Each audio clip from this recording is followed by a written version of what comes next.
This episode is brought to you by Thorne, the industry leader in nutritional solutions.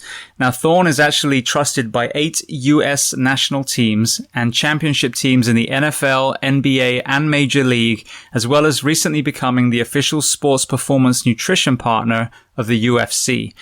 So when it comes to supplements, the tactical athlete space and the athletic space need two things. We need efficacy, meaning the products do what they say they're going to do on the label, and then we need to trust the fact that we are not going to fail either athletic drug tests or work-related drug tests. Now, Thorne has actually been around since the 1980s, where they were used by physicians and hospitals for nutritional supplements for the patients. They were so successful that athletic teams and even special operations teams reached out to them and they started supplying them as well. Very recently, they actually opened their doors to the general public. Now, what sets Thorne apart is they manufacture their own products in a state-of-the-art NSF-certified facility in South Carolina. They use only the purest possible ingredients formulated with no stearates or arbitrary fillers in the cleanest manufacturing process. Most of you listening come from a profession where it can take its toll physically and mentally, and many of us are not able to bolster our nutrition purely with the food that we eat. And that's where supplementation comes in. So if you're ready to maximize your health and performance, visit thorne.com, thorne.com. Take a short product quiz to be paired up with the perfect health and fitness supplements. And for you, the audience, if you use the code BTS10, behind the shield 10, BTS10, you will get 10% off your first order. And if you want to learn even more about Thorne, go to episode 323 of Behind the Shield podcast, and you will hear my interview with Wes Barnett and Joel Totoro from Thorne. This episode is sponsored by 511, a company that I've used for well over a decade and continue to use to this day. And 511 is offering you guys, the audience of the Behind the Shield podcast, a discount on every purchase you make with them. Before we get to that code, I want to highlight a couple of products that, again, I personally use today. One of the most impressive products they just released is their Rush Backpack 2.0. Now, for many of you, whether you're going to the fire station, the police station, whether you're traveling with your family, whether you're taking training courses, we have to fly, we have to drive, we have to take trains. And I have to say, I own multiple backpacks, many of 511's different ones, but as far as a day pack, this one was the most impressive. There are so many different compartments. The way it sits on your back is incredibly comfortable. If you are a concealed carry person, there's also a spot for a weapon. So they've thought of multiple things that a man or woman would have to do on a daily basis. That is in addition to all of the products that I talk about a lot. Their uniforms, fit for men or fit for women in the first responder professions. The footwear that they offer, whether it's the Norris sneaker or the Atlas system that is designed for foot health and therefore knees and back and hips and shoulders and neck. As a civilian, I live in a lot of their clothes as well. Their jeans stretch. You can actually squat down in them. We live in Florida here, so I wear a lot of their shorts, which again, very lightweight material. You can get it wet and it will dry almost immediately. And then moving to the fitness and tactical space, I used to have just a regular weight vest. Recently, I switched to a 511 vest and actually bought ballistic plates as well. My thinking was simply, if I'm going to have a vest, why not have one that protects me as well? And that TAC vest is trusted by law enforcement all around the country. So I mentioned they were going to offer you a discount code. So if you go to 511tactical.com and enter the code SHIELD15, SHIELD15, you'll get 15% off, not just that one purchase, but every time you visit their store. And if you want to learn more about 511, their mission, their products, then listen to episode 338 of the Behind the Shield podcast with the CEO and founder, Francisco Morales. Welcome to episode 467 of Behind the Shield podcast. As always, my name's James Gearing, and this week it is my absolute honor to welcome on the show Tori and Anthony Gonzalez. Now, this is going to be the first part of a two-part series I'm doing on the attacks in Parkland, Florida at Marjory Stoneman Douglas High School. As many of you that have followed the podcast for a while know, I did a similar thing on the Pulse attacks a few months ago. And the whole goal is to get the voices, the actual men and women, and in this case, children that were involved in the incident. What breaks my heart when we have an event in schools especially is it becomes almost immediately a media frenzy and a political polarization on gun control or pro-guns, and the actual voices and the trauma of the people involved are pretty much discarded for these conversations to be had. So their stories are lost. Their ability to process and grieve is pushed aside so that cameras can report on the event and politicians can kind of push their agendas. So I wanted to tell the story of the people. Now, Anthony and Tori's story is incredibly powerful for a couple of reasons. Firstly, Tori was at the high school as a student. Her boyfriend, Joaquin Oliver, was one of the 17 murdered. Tori's father, Anthony, was one of the responding firefighters and was acting as battalion chief that day, so was one of the first officers on scene. So you have a double parallel. You have responder and victim/patient, and then you also have father and daughter. So you can imagine how harrowing that must have been. So learning from the children, the kids that were at the school, learning from the responders, we can take away lessons. We can hear the stories of the people in the school, and we can take that human element and apply it to our own communities as parents, as responders, as teachers, and hopefully prevent or at least be prepared for an event like that happening, God forbid, in our own towns or cities or counties. So before we get to that conversation, as I say every week, please just take a moment, go to whichever app you listen to this on, subscribe to the show, leave feedback, but most importantly, leave a rating. I don't do this for some sort of accolades. Every single 5-star rating the podcast gets, it elevates it on the kind of virtual ladder, therefore making it easier to find, more visible for others. And this is a free library for you, planet Earth. And so all I ask is that you help share these incredible men and women's stories so I can get them to everyone else who needs to hear them, because I know many of these episodes will save lives. So with that being said, I introduce to you Tori and Anthony Gonzalez. Enjoy.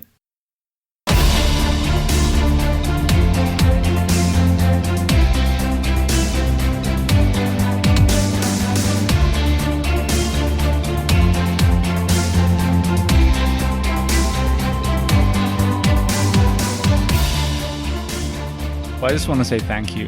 We're sitting here and everyone listening, yes, there is a soundtrack in the back. There's not a band playing. We're just in a quiet corner. Jungle out the window. It's beautiful. But yes, there is a soundtrack playing. But we're in Fort Lauderdale. I'm sitting with Anthony and Tori. Thank you so much for trusting me to talk to you today. Oh, you're very welcome.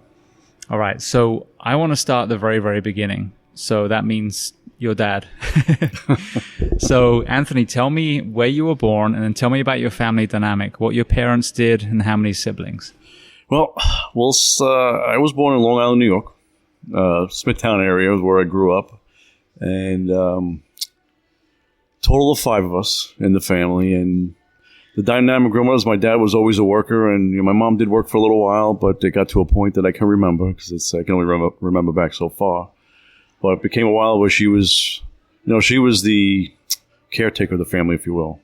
Took care of everybody, like most moms do, So that's what I remember a lot about her. So the dynamic was the caring and whatnot, and the dad always working. So I don't know if you can kind of get that perspective of that's what I was kind of used to. And my brothers, we're all 3 brothers and 2 sisters. So the 3 of us kind of did our thing. My oldest brother, whatnot, normal pranks. In fights, you got that kind of stuff. And, my sister and my oldest sister, they kind of did that thing too. So it wasn't, I don't know, kind of point of dynamic of them. I mean, we were just being typical kids, growing up. And I don't remember anything crazy happening drastic wise or, it just seemed to me like a normal childhood.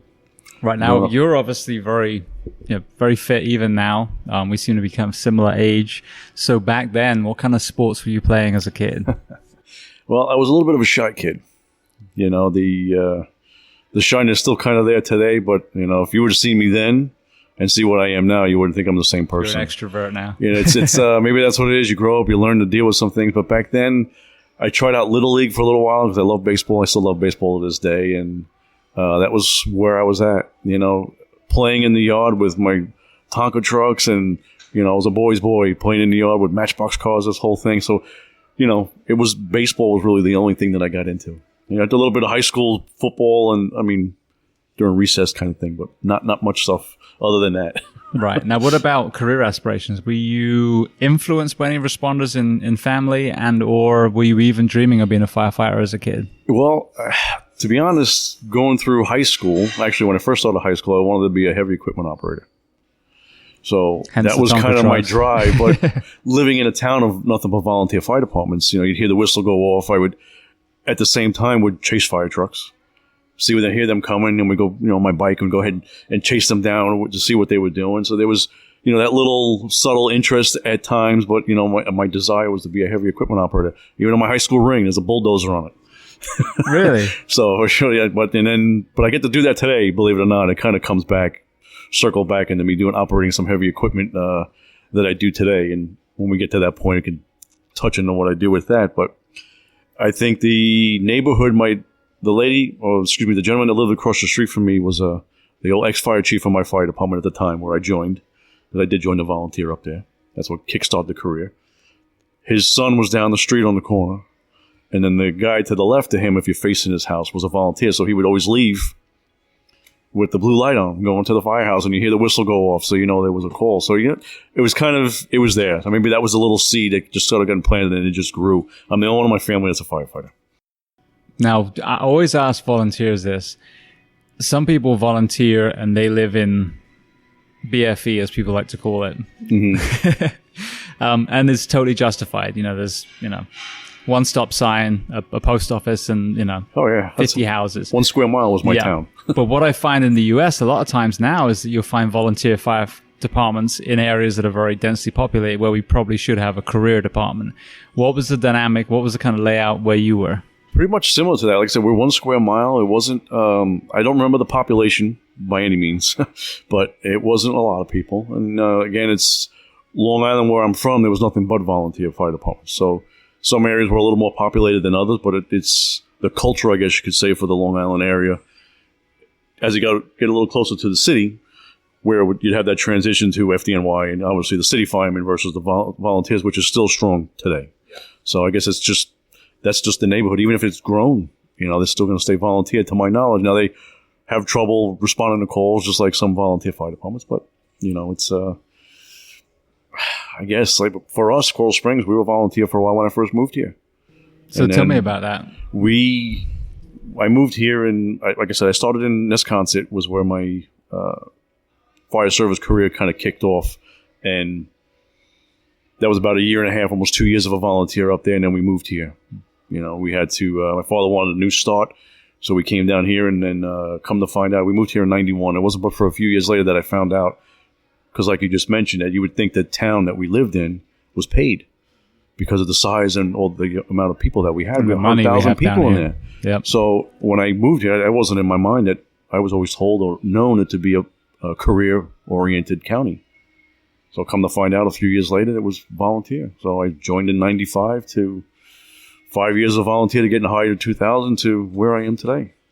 So you volunteered for the county, then got hired for the city? Actually, I volunteered for Coral Springs, and then they made the transition of paid rescues, which is an ambulance for some, depending on where you are, and then to the full paid fire department in the year 2000. Beautiful. Well, I'm talking to Chris. I already have spoken to Chris and Frank. I have to re-speak to Chris and Frank because of a technical error. But, they have an interesting story within that department, within that city that I think a lot of people should mirror.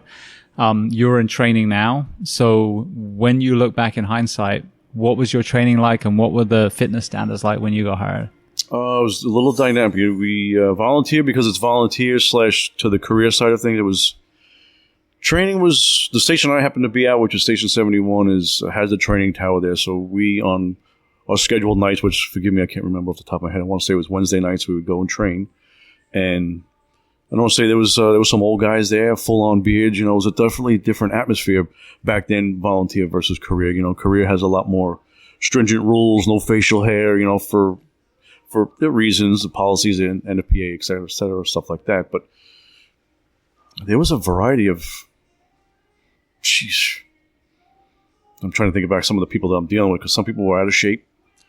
But because it's, again, if you want to go, maybe I should ask the question to you is, you want to talk about volunteer side of it, or you want to talk about Let's talk about career, both. or is it blending it together? Because volunteer was different. Any schmo, no offense, could, fill out an application, pass the test or whatnot, and come on in and volunteer. I mean, the intent is there. So when I say schmo, I don't mean disrespect to schmo. It's just, people want to volunteer sometime.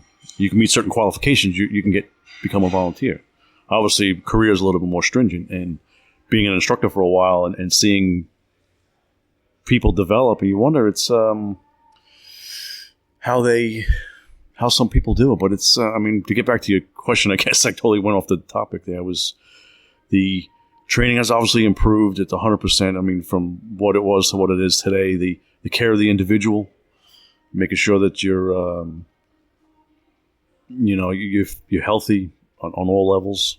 There's a lot more investment in the individual. Maybe that's the long or the short of it. Sorry for dragging it out. But no, you didn't drag it out. So I think that's one of the... A lot of things in my mind to try to process it all and think about a lot of things and what to say, what not to say without upsetting anybody. So we also got the guy serenading us from the speakers. Yes, that's that guy I think too. over him. No, but it's one of those things that is a thing. Like, who is going to show up to rescue your child? Is it going to be someone who may be volunteer, maybe career, who's taken their job seriously and is in shape and is trained and is in an environment that's enabled them to thrive? Or, like you said, is it career or volunteer who hasn't been held to a standard, who is deconditioned, who has a giant beard where they can't even get a seal on the mask, whatever it is. So, it's a hard thing to navigate because in reality, the standard should be the standard, but it is harder to ask people that you're not paying a penny to show up to be at that standard. Conversely, I find it very hard to understand why we can't ask people that we pay to be firefighters to hold a standard, and that happens in a lot of places around the world too. Yeah, I will say that our organization, it's for being a volunteer, we were very, very professional for volunteer. We were uniforms. Certain way, we would try to set a certain tone as, I'll say as professionals, but they had very high standards, and a lot of people, and I don't want to make it to seem that people didn't. It's just a different classification of people that you would attract, I guess you could say, volunteer versus career. So I don't want, again, I feel like I put some people down. I don't want anybody to take it that way. But we were there was a lot of dedication. Volunteers are, if you got to look at a volunteer person versus somebody for career, they're doing it for nothing. That's got to speak volumes of their spirit and their personality, what they're willing to do for nothing. Absolutely. Yeah, I had a bunch of guys from Canada that were on here that were all volleys, and they're putting out content and training all the time, and they have their own podcast. It's incredible. So you have that diverse spectrum from people who are probably a liability on a fire to some volunteers that you would choose any day over some career people that don't take their job seriously. I can see that. Yeah. All right. Well, let's bring Tori into the picture. So Tell me when you became a father. Well, when were you born? No, I'm just kidding. December 18th, 2000. We're not too far from my birthday, which is New Year's Eve. So the whole world celebrates me for a little while. But it was Tori. Paint it back a little bit. I married my wife, and she had 3 children before Tori came along. So we had 3. People poke fun, or I even poke fun a little bit, where it's Insta family, just add Anthony. And my wife at the time wasn't able to get pregnant. So, and I didn't care. It wasn't. I was very happy with what I had, or what I have. Excuse me, and I was going to take it. She's like, I can't have kids. She didn't want to marry me. The whole thing. So. Lo and behold, a little while later, after dating for a little while, she wants me to come home for whatever reason. And I didn't think anything of it. And she left a little thing out that said, wanted to show me. And, I kind of blew it off because that was the last thing on my mind, that because of what she had a medical condition and she wasn't able to get pregnant normally. Mm-hmm.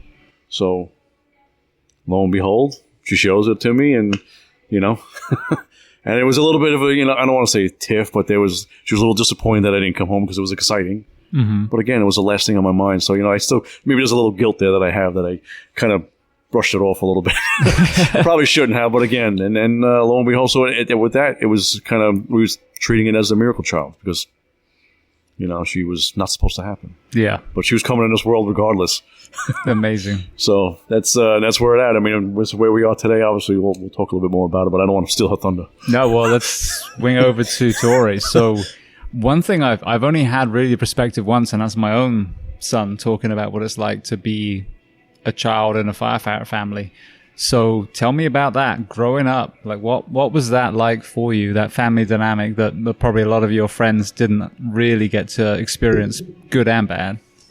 I let my friends in a little bit. They got to sit in the truck or do whatever, They loved that my dad was a firefighter. I always went around from as young as I can remember. My dad's a hero. My dad saves lives. Like I was boasting to everyone. My dad's so cool. He does this, he does that. He's a hero. Like literally that's all that I would say about my dad. And I would cry every morning that he left because he'd be gone for so long. Definitely a daddy's girl. But I've always been proud. I think that's the biggest thing. Was I always held pride in knowing that not everyone can say that their family literally saves lives for a living. So. Now, what are some of the things you remember where he wasn't able to be there? Because I think you talked about guilt. One of the guilt elements of being a mother or a father in the fire service, I think, is that Christmas is a very dynamic day. It might be December 26th. Is 25th your birthday too? 31st. 31st? New Year's Eve. Okay, that's when you said about people celebrating. So we have that, like, Father's Day, all those things. What are some of the things you remember where he wasn't able to be there, and maybe you were even disappointed? Because I think it's important to hear from the family the sacrifices that you guys make. It was definitely hard sometimes, but I can remember as the years went on, the holidays would shift that he would be there or not be there. Christmas is like his favorite day ever. Mine too. Ever. Like our whole house is lights. The whole neighborhood is like, who lives there? So I feel like I can remember him. I feel like there was only, 1 or 2 years that you were not there on Christmas? Well, yeah, Christmas, That's from what I can as you remember. the shifts were rotating, but it's hard to actually to sit here and even for me to think about stuff. I guess I think about some of the things that I missed on her level as far as maybe her first steps and, things like that for being at work. But I can't remember that. It's unique for us come the holidays because my wife's Jewish, I'm Catholic, so we celebrate everything. Yes, why not? So there's really this, it's not to miss. So I mean, there is a variety. So yeah, there's some days that I was there, and some days I'm not. I can't pinpoint one particular day. Very simply though, the most that I can remember when you ask that is like maybe him not being at dinner sometimes, and that's right. Where it's like a weird feeling at the table.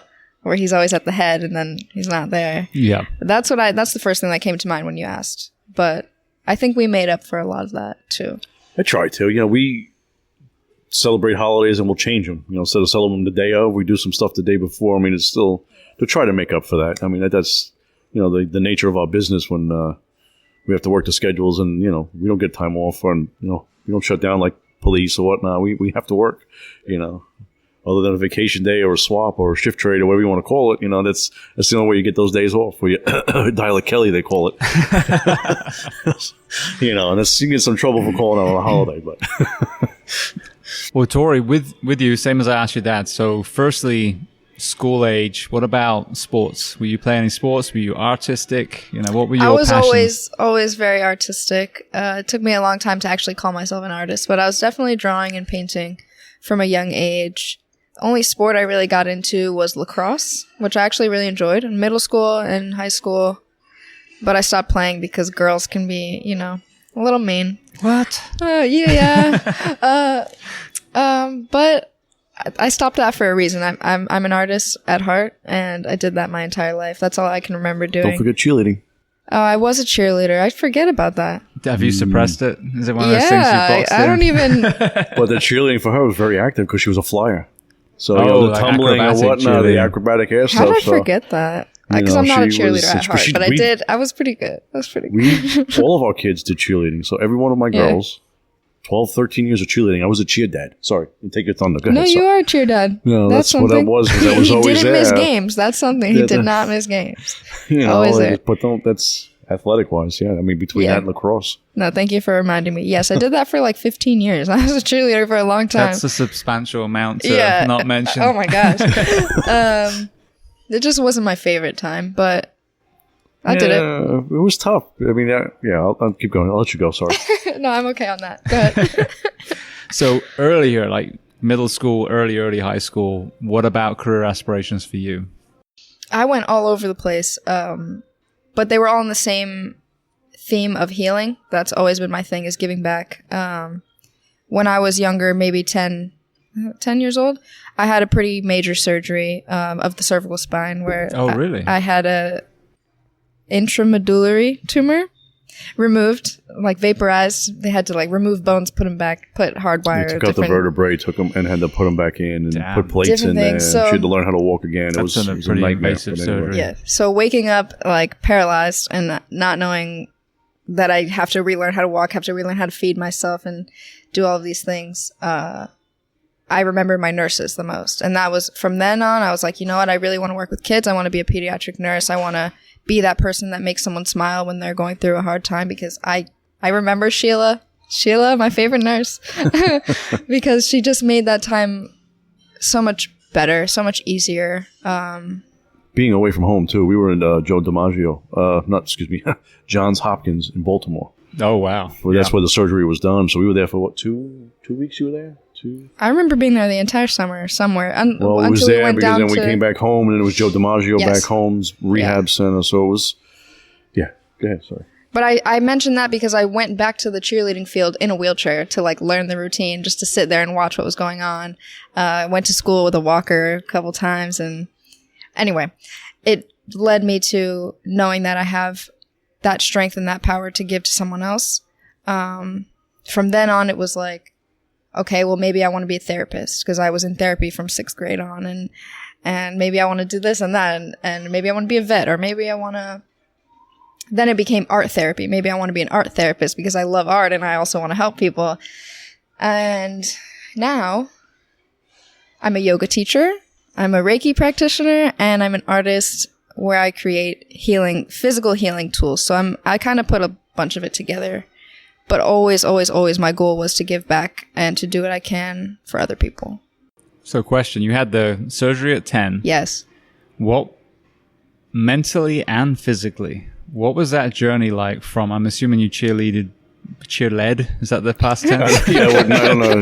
No. Prior to the surgery. Cheer for life. What was that journey like to actually being able to fly again? I mean, that's a pretty traumatic surgery in a very dangerous place. And to get back to that's a hell of a journey. It's crazy that trauma has been pushed aside because of the bigger trauma. And I'm still looking back sometimes knowing that I've not processed that at 10 years old. But I do remember specific moments. Like I remember the first time getting back up in the air. I can see it in my head right now. Like getting up there was just it was just a simple thing. But I was like, holy, I'm not going to say it. You can say whatever you want here, by the way, just in case it comes out, you're good. Yeah. I usually do, so. That's what I was like, holy shit, I really just did that. And it was another moment of just being so proud. But definitely difficult. I can remember sitting in the hospital, unable to even sit up on my own, and just seeing my mom crying on the floor, next to the bed. And like that for me, like that's something that I still have to process, because as a kid, I'm just like, Mom, like I'm trying my hardest. Like, why are you sad? But I just know that it was all love. But definitely a physical toll. It was terrifying to not know if I was going to walk again. If I was going to have to use a walker or a wheelchair. I did use a wheelchair for a long time. I went home with it. After being a cheerleader, after doing all these things, I'm like, what happened to my legs? What happened to my neck? What is this? But really, it just showed me my strength. I'm constantly in my life being reminded of how strong I am from a young age. So I come back to gratitude for that. I can talk about the hard stuff for a long time, but I don't need to, because like I really see the value in that experience. Yeah. Now, how much value do you give to gratitude? I'll preface this question. I like to post a lot of positive things, not blindly positive, with a message, with, not kind of a real world positivity. And one I posted the other day, someone said, and there was like 2 or 3 people that joined into this little thread, and I don't respond to this, but it was just interesting watching. I got accused, I've never heard this term before, of toxic positivity. That is a thing, but I don't believe that you would do it. Go ahead. Yeah, so, but again, it was like, for this particular thing, it wasn't at all. But the point of that post was, when you are truly in a state of gratitude, and I'm not saying it's easy to get there, but when you're in a state of gratitude, I personally think that it's impossible to be anxious, and it's impossible to be depressed, because whatever's going on in your life, you're sitting on that beach, looking out at the vast ocean. Seagull shits on your head, whatever happens, but you are miracle of life. You're in the moment, yes. Yes. and at that moment, I think that's where we need to return, and we're so distracted by so many things. So tell me about gratitude and how you found that kind of realization within yourself. This is like my world. Put one word on it, it's gratitude. Genuinely, that is, if I'm having a panic attack or feeling like I'm going to get there, or I'm just overwhelmed, for me, I could just look at a single tree and say, I'm grateful that this exists, that, like, I could go into so much on the gratitude, but seriously, it always brings me back to the present moment. And that for me is really important, because through everything we've gone through, it's so easy to live in the past or to worry about the future, but you really only have this one moment. This one moment where we're sitting here at this table, this is all we have. We don't even have 10 minutes ago. No. Or 10 minutes from now. We have it right now. So why be anywhere but here? And I think gratitude does that for me every single day. I start my morning and I sit outside in my backyard and I look at the trees and I look at the lake and I say, I'm grateful to be here, regardless of the struggles. Yes, I'm still struggling with depression, but in that moment, I get what you're saying, that there's no way. I could even be crying and say, you know what, I'm really grateful that I have the ability to experience this emotion. Like, I'm human, and this is an amazing moment to cry, to release this pain. I find gratitude in every single space that I can. It is my life force. Yeah. Yes, literally. That's everything to me. And I found it through all of this pain, really. Because losing my best friend, I always remind myself, every time I get sad that, oh, he's not here, I say, but he was. But I did get to spend that time. I had every second that I did, and without that, I wouldn't be here. So that's it. Gratitude. And it's so powerful as well, because I was talking to a friend of mine the other day, interviewing him, and there's another friend of mine who lost his son as an infant. He got pediatric cancer and passed away. There's another friend of mine that I interviewed that had a similar thing. I think his son was 3 when he passed, if I've got that right. I still can see their faces. I know their names. I know who they are, because they lived on past the organic matter that we are. I know Joaquin's name because of the story that happened after, So, and even with the crying, when I went through my divorce, I was a single dad. It was, I didn't experience what you did, but as we have to be careful. We can't compare traumas. I remember leaning into the crying. I would deliberately turn on those songs, because I knew once I was done crying, you can only cry for so long. I challenge anyone out there, try crying for a month. Ain't gonna happen. There's a certain point where you're just done. So yeah, even like you said, the experience of that release, once you were done with that moment of grief, there was that kind of uptick again, that you could kind of take a deep breath and be like, all right, I see you. I feel it now. That's an entirely different conversation that I have a lot, is how important it is to express. Like, so many people are afraid of crying or afraid of being angry, and it's so necessary as a human being to appreciate the range of emotions that we have, to allow that, because where else is it going to go? If you're happy all the time, you're really not. You're really not. Yeah. So. And there's no contrast to it. I mean, it sounds, the cliche thing, there's no light without darkness, but it's true. As an artist, you know that better than anyone. Yes. Like, how can we see shade if we don't know what dark is? Mm-hmm. Yep. Yeah. All right. Well, Anthony, I want to get to the preparation, the prior, what Coral Springs did well, the interaction between FD and PD, because I think it's an important thing. Before we do, pre-Valentine's Day, tell me about Joaquin. Tell me about what an amazing man. Tell me about how you fell in love through face paint. Oh, gosh. He fell with me first. He did love you. Actually, I read a poem to my friend yesterday about this, but the second that I met this kid, it was like, there's something in you that's in me. Like, we saw each other as reflections. Really, like, I don't want to get too otherworldly, but literally meeting him made me question my existence on this planet. And I remember getting visions of, like, do people come from stars? Do certain people come from this star and they're meant to meet? And it was like, I'm 15 years old and I'm sitting here thinking about, this is my soulmate. Before I even knew that I had those feelings for him, I just knew that he was my person. I knew that this is someone that's going to be here. This is someone that's supposed to be here. And I never had that feeling before where it was like, this is meant to happen right now. And it was instant. It was like, I see you. I know who you are. You, in your eyes, I can see me. And it was a very crazy experience. Unreal. And he knew that too. It was like, we didn't even have to say it. So when we actually did get together, I remember him saying, well, I was sitting trying to have the conversation like, I don't like the word boyfriend, girlfriend. That's gross to me. I don't want to say that. And I didn't know how to say that to him without offending him. And there was one day he's just sitting there. He's like, you're not my girlfriend. And I was like, thank you. Yeah. And he's like, you're my soulmate. And I said, okay, like we're on the same page. But really, there are really no words for it. I forgot I mentioned the poem. So before we got together, a while before we got together, I remember writing this whole poem about life after death and life between death and rebirth and all these things that I had never even thought about. I'm 15 years old and I'm writing about living in stars and these crazy things that I couldn't even understand what I was putting on paper. So I know that there was something kind of channeled through that. But moral of that story is I know we were meant to meet, and there are no true words for the connection. There is not a label that I could put on it other than soulmate, if that's what's gonna connect to people.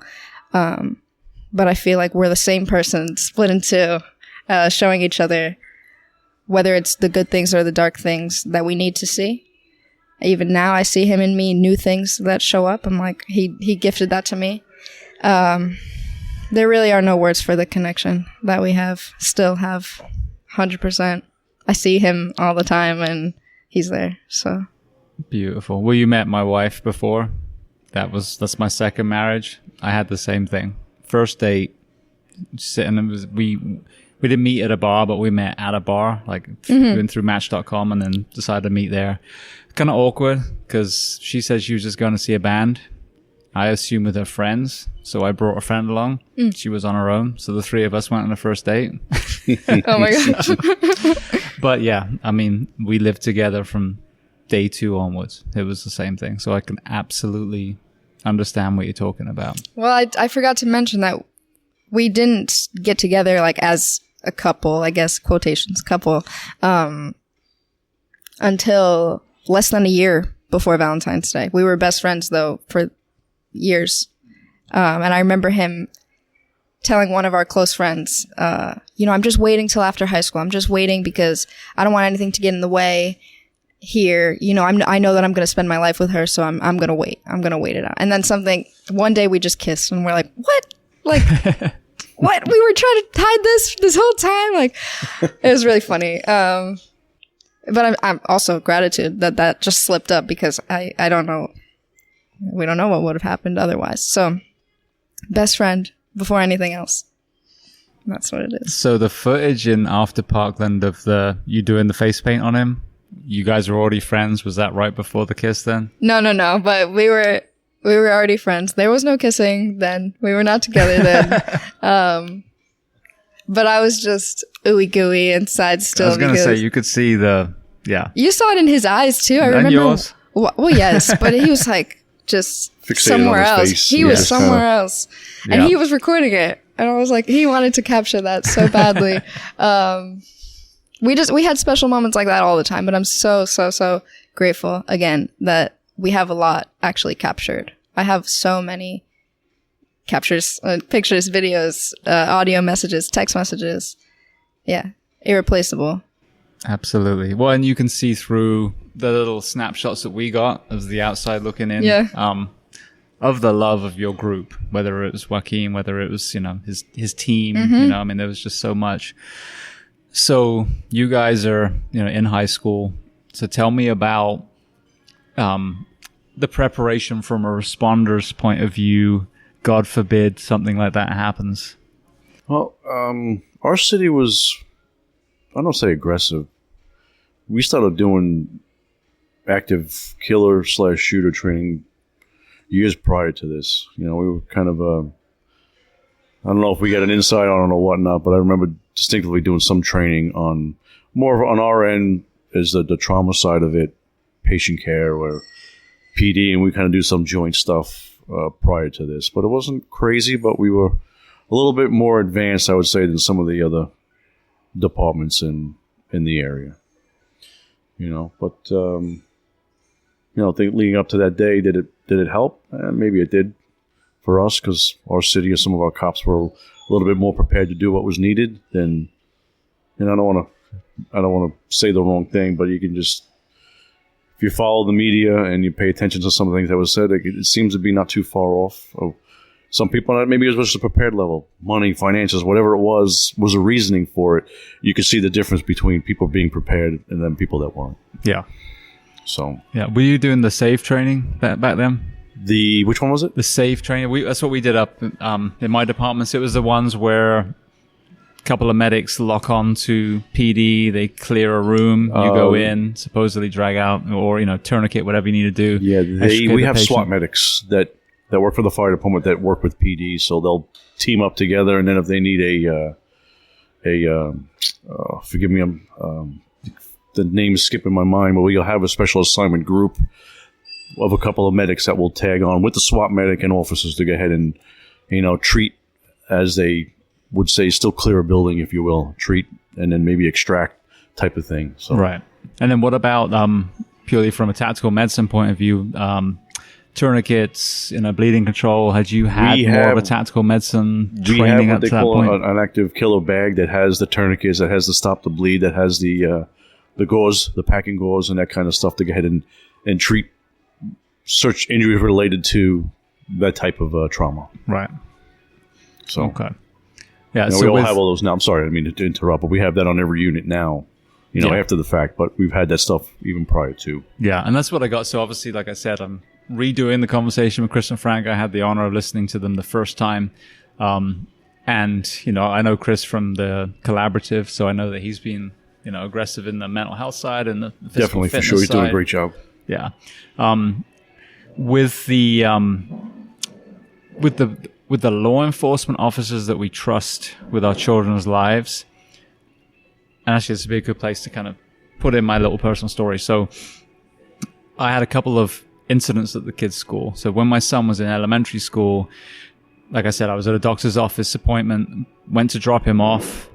Right when I got there, alarms started going off. They were told, Mr. Gearing, sorry, you have to stay in here now. They locked the doors behind me. In all the Code Red training that they'd done, this was the first time they thought they had a legitimate incident. I was in the kind of copy room, I guess you call it, and looking at the paper guillotine, thinking, all right, I could cut this off and make a blade. And I realized at that point how vulnerable our children are, how vulnerable our teachers are. And the only person I believe that at that moment in that school that had communication with anyone on the outside was the principal.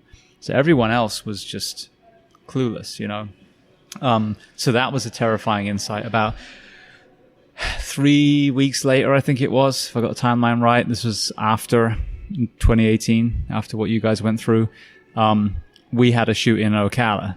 I think it was a very, very different dynamic personally. I think it was a cry for help. Wasn't the same intent, I don't think. It was one shot fired, I think, at the ground as well. Weapon was placed down. Kid gave up, thank goodness. But our town got to kind of see a snapshot. From the SRO perspective, I had an incident where my son was, as we talked about, was going through some depression, was sad. And through some horrible choices by his principal in the SRO, he ended up being Baker active for 3 days, locked in a psych facility because he was crying at his desk.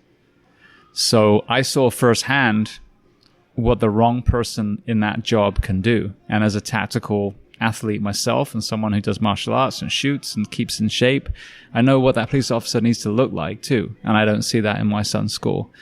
So again, not blaming, I wasn't there, but I think a very important tangent is I see that sometimes the schools get the overtime guy, the retiree, and I think it needs to be the complete opposite. I don't know if you have any thoughts on that. I think that the school would be the last place that people would think something would happen. So from their perspective is maybe that's it. Maybe the guy's riding out retirement and it's the easy gig. You know, that very well could have been the mindset pre-Valentine's Day. Yeah, and I'm fine if he's a retiree badass, but yeah, I mean, it changed now because you have, from what I'm seeing, you have officers now that want to be in the schools for the right reasons because they want to protect the kids. And pre that with our particular school, we have a lot of experience with that school. All my kids went there, so I've had an opportunity to see a lot of officers come and go. And I can't speak for all of them, other than the last one, and that's my. I can voice my personal opinion about what he didn't do, and tied into training. The word I was going to use is shit the bed when it came time for him to do what he needed to do, and he didn't do it. But those are my feelings, and nothing else is influenced by it. And I don't want anybody to take it because of what I do, but it's they're sworn that they're taking an oath, just like I take an oath to protect.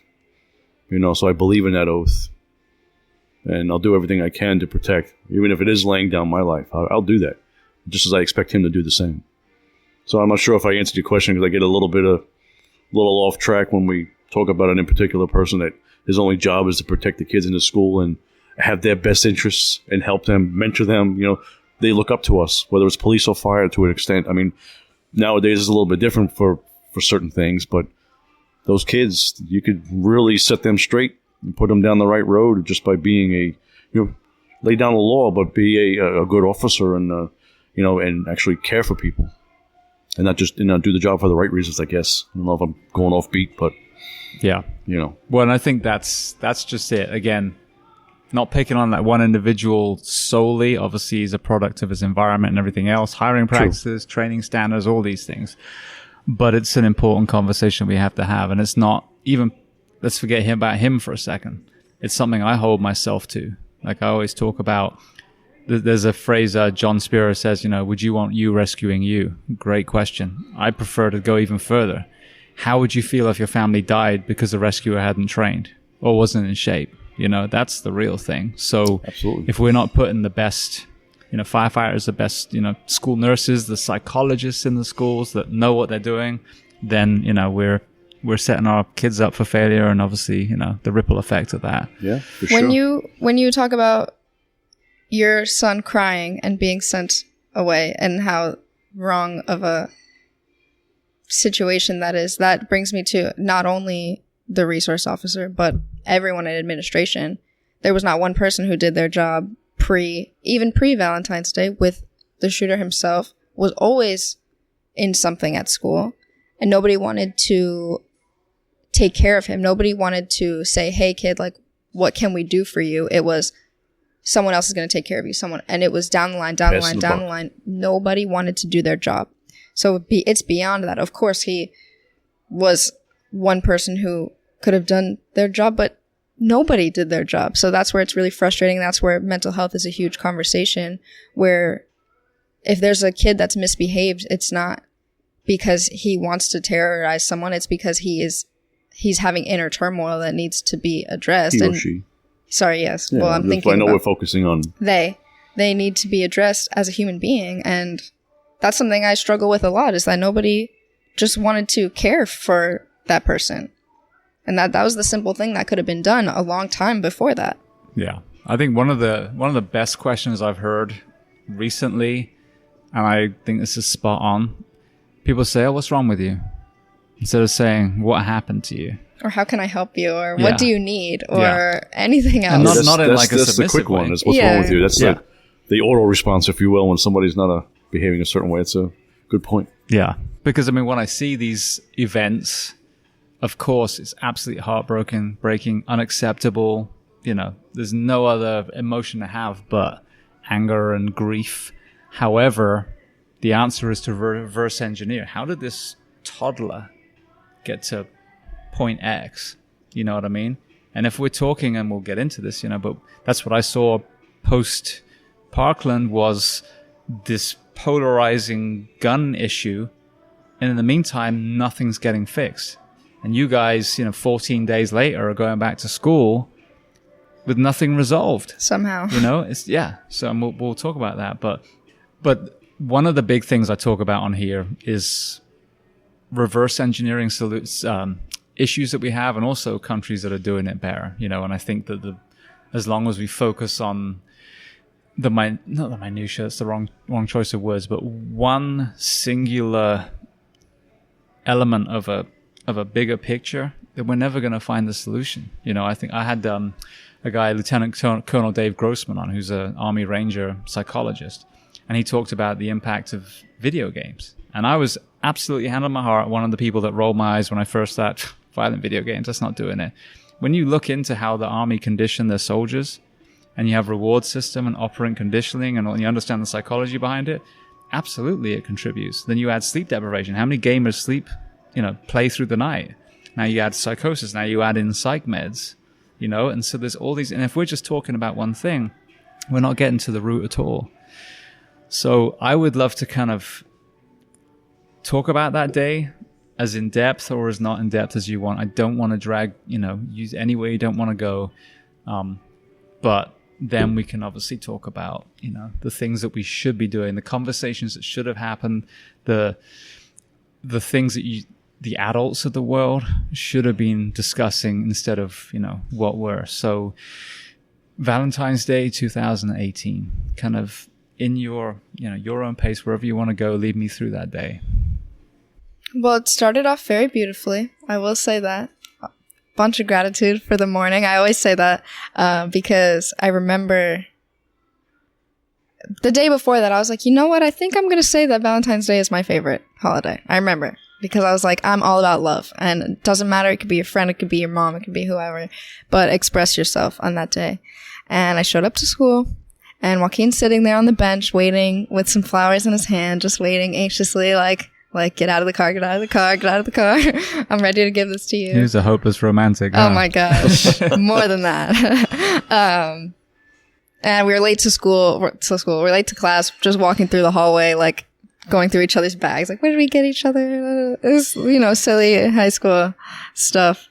I remember that clearly. And then there was a fire alarm second period.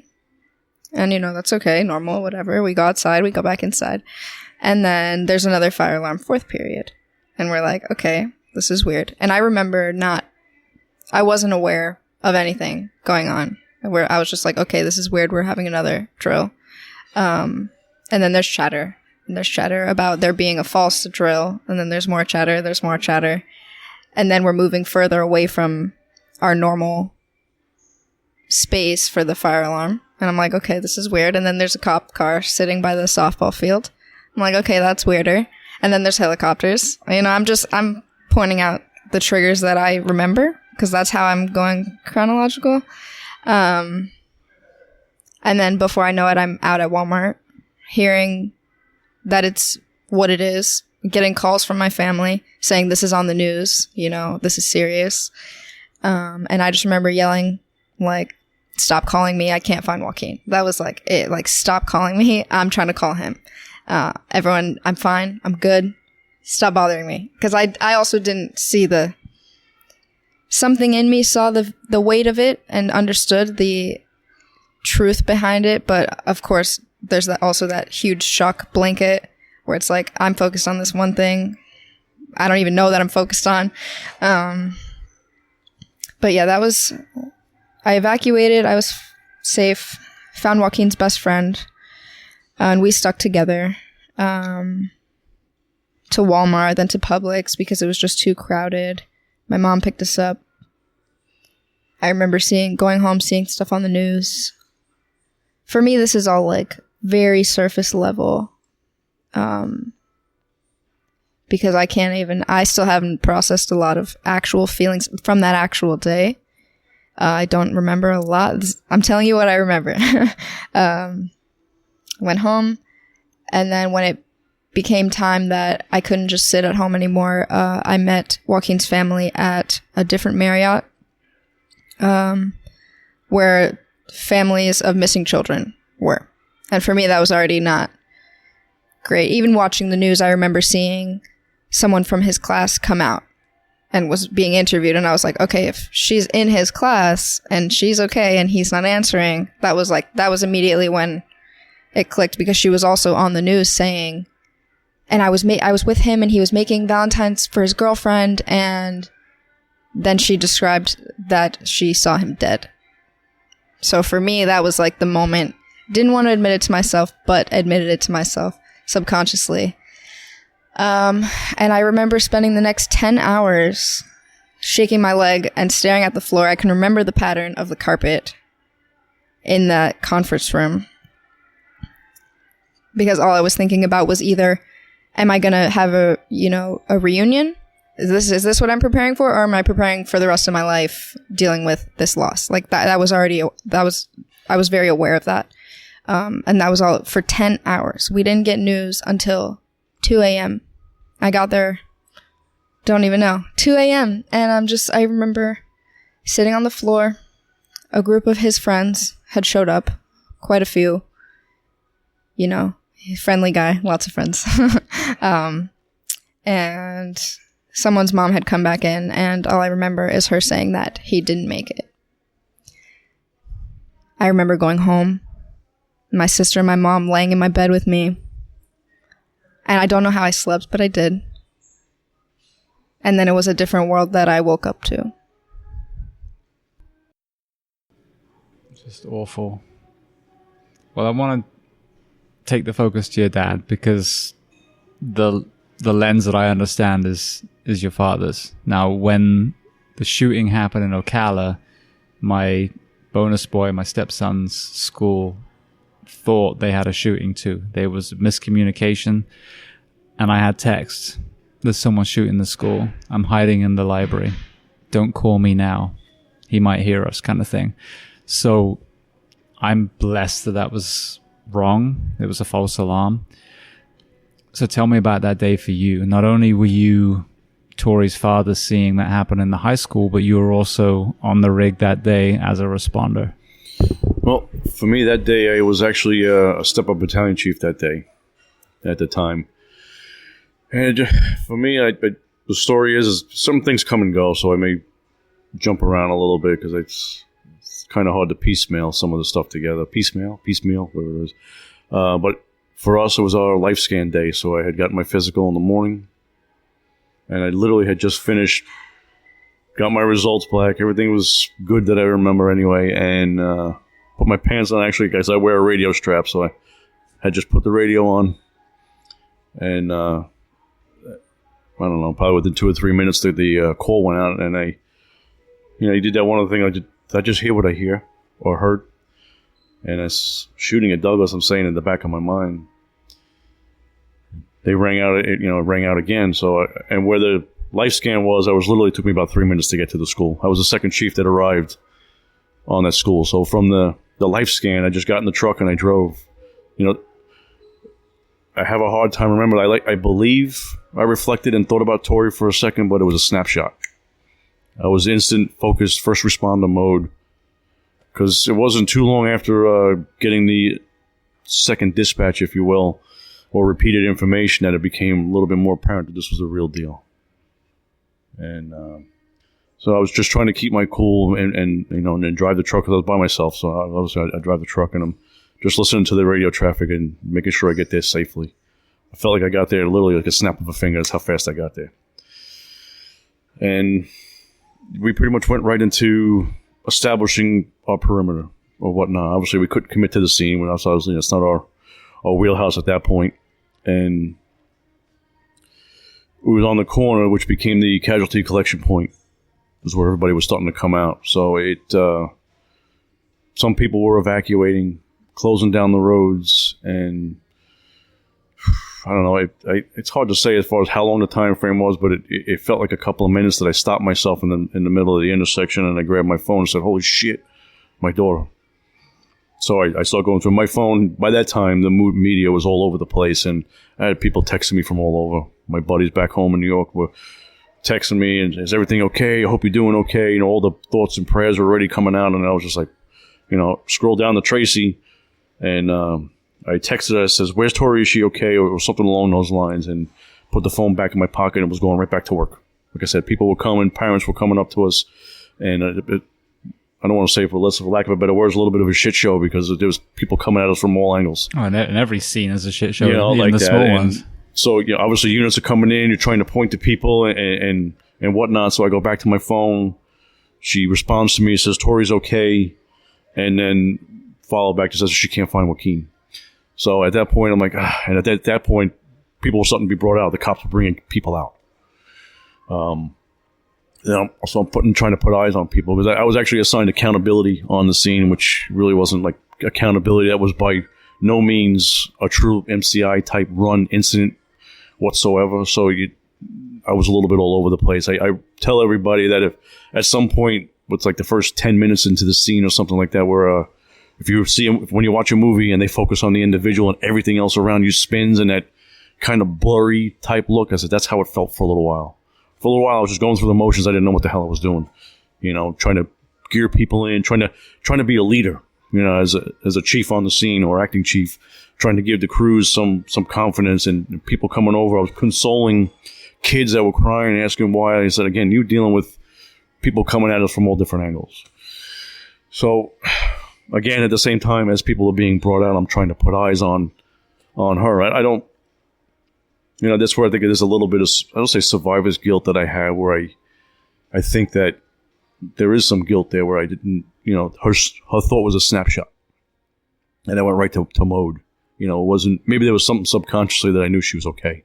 You just can't describe what that was or why I did what I did, but that's a little bit of survivor's guilt that I think that I have, is just knowing that I didn't have, because I had the ability. I was in a truck by myself. I could have drove my damn truck right into that building, had I known or stopped it. That's where the I don't want to say the hero act comes in, where you start, here we are 3 years later, shoulda, woulda, coulda, what could I have done?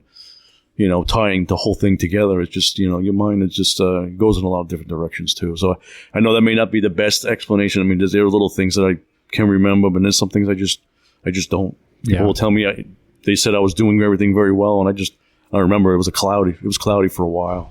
Well, firstly, with the guilt of knowing Tori was okay, it's something I talk about quite a bit now.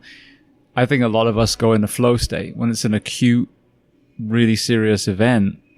You have no choice but to have that myopic focus, because at that point, it wasn't just your daughter's life that rested on the actions of you and the men and women on scene. It was an entire high school full of kids. Yeah. So you shouldn't feel guilty. You had that snapshot. She's okay. All right. Well, then I got to go back in. It's after that we have the adrenal dump, the processing, the survivor's guilt, whatever it looks like. But I think it's important. If we stayed in that emotional state, we'd be terrible firefighters, police officers, dispatchers, So that's what makes us who we are, and was the driving force behind your colleagues looking from the outside in and seeing you do a good job. Because if you took that emotional element and brought it within you, you wouldn't be able to function as a BC or an IC. Well, in that capacity, I could see that. I mean, it's I was going to mention something.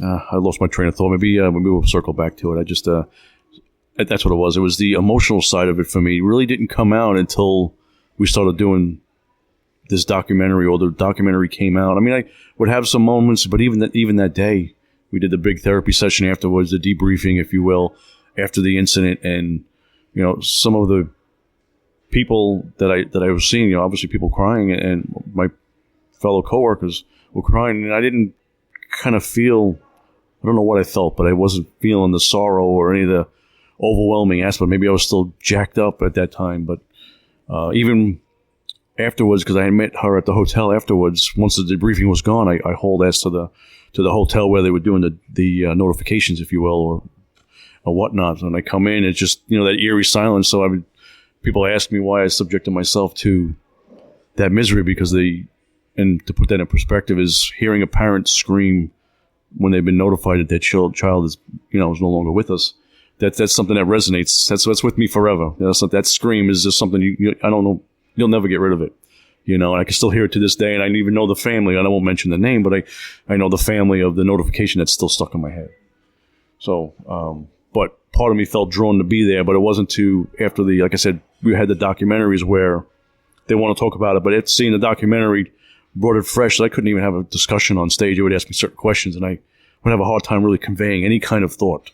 Getting it out, I would just lose my shit. I would just start crying and, have a hard time conveying anything of support, because people are asking, they want to, I guess, learn or try to understand, and just try to give them some perspective, maybe give a little guidance, help, whatever it was, and I just couldn't do it. Yeah. Well, I'm trying to make sense of something like that. You're not going to. Yeah. Like we were talking about before. You have to reverse engineer back to birth of the individual to really find the foundation of that.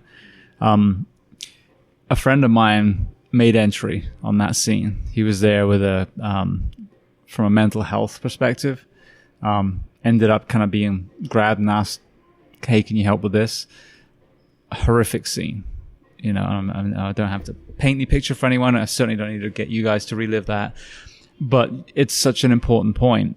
Some of the most haunting things that I've had as a firefighter and a medic are the voices of the people left behind, which is, another huge thing. I think I really got from the documentary, because it's all James Gearing that was nowhere near, got to really see inside, and it was a very well made piece, was these children went through these horrendous things. You're sitting in front of me now, and again, thank you so much for sitting here, but you guys had to live that, you had to carry that, and yet it immediately became politicized.